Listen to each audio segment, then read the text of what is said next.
Hi guys, so recently IGN posted a very interesting Plants vs Zombies video that took a deep dive into a cancelled PvZ game known as Project HOTUB.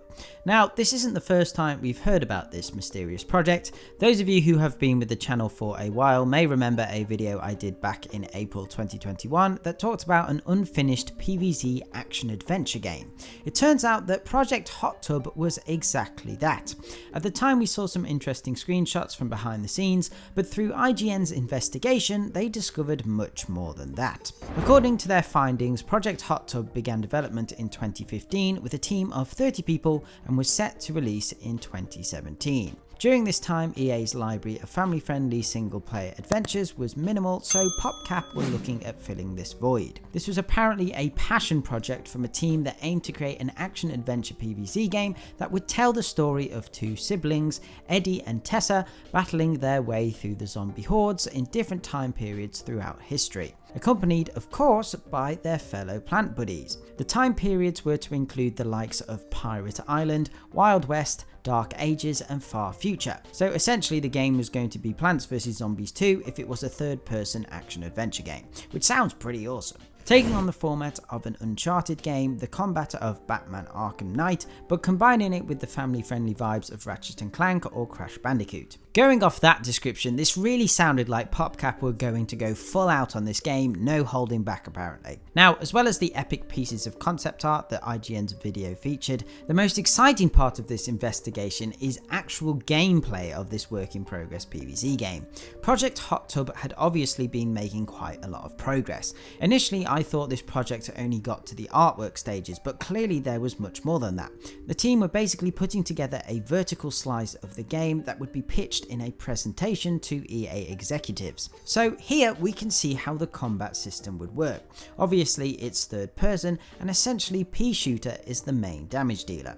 P-Shooter's attacks and combos sync up with Eddie's movement. You can also see here how the combat is similar to the Batman games, with specific movements or dodges causing the game to go into slow motion, which I think is always a great way to make combat feel powerful and satisfying. From a UI point of view, it is very simple, which is expected at such an early stage. We have a health bar in the top left as well as a sun meter. I'm going to assume the sun meter would either charge over time or you could collect sun to be able to use special abilities.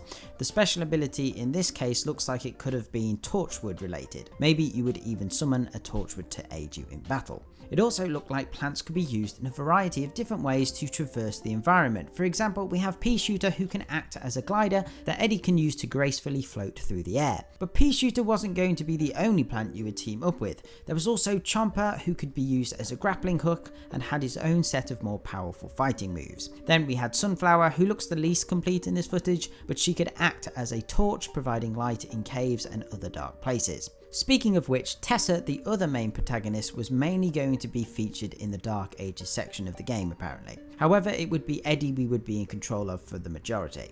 Now, it's not completely clear whether you could switch between plants on the fly, as each plant seems to occupy a different area in this preview, but I imagine this would be the case. As the levels got more complex, I'm sure you'd be switching between plants often, depending on enemy and environmental requirements. All in all though, I think this gameplay looks really promising. I think it's how I've always imagined a PvZ adventure game would work, at least from a combat point of view. The plants almost act like the masks in Crash Bandicoot, but actually get involved with your battles. The gameplay looked fun, exciting and addictive, which just makes it worse that we never got to experience it. So why exactly did this project get cancelled? Well, I guess the saddest thing about how Project HOTUB got cancelled is that the project was in a great position. When it came to the developers pitching the game concept to the big cheeses, apparently the feedback received was very good and it looked promising. However, in the days that followed, they were later informed that the project was being shut down as other areas of the company needed their resources and expertise more. PopCap were basically recruited to provide support to Visceral's Star Wars project, which infuriatingly got cancelled a year later. Could you imagine how heartbreaking it was for the developers who poured hours and hours into a project to be moved over to something completely different for it later to be cancelled?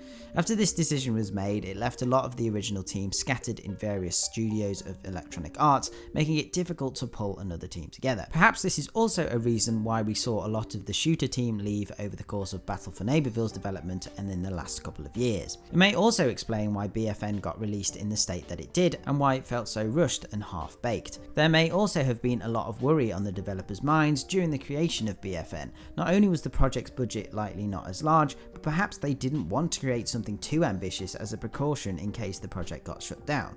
Who knows? Overall, whilst I think IGN's investigation was very interesting, and the fact that they were able to get their hands on some exclusive footage is downright incredible. I'm really pleased that this project got some recognition and we could see what could have been, but really the video is bittersweet, knowing that such great ideas were scrapped and teams were scattered over something out of their control. Unfortunately, it's not a great time to be a PvZ fan at the moment, but hopefully this has at least shed some light on the context of what has really been going on in the background over the last few years. Let's just hope Plants vs Zombies can get back on top, and maybe one day in the very distant future, a PvZ action adventure game may be a reality. Anyway guys, that's about it for today's video. Let me know what you think of Project HOTUB in the comments below. But other than that, don't forget to hit those like and subscribe buttons, turn on notifications, and if you want to support the channel further, check out my Patreon page by clicking on screen or through the link in the description. Okay, thanks guys, bye.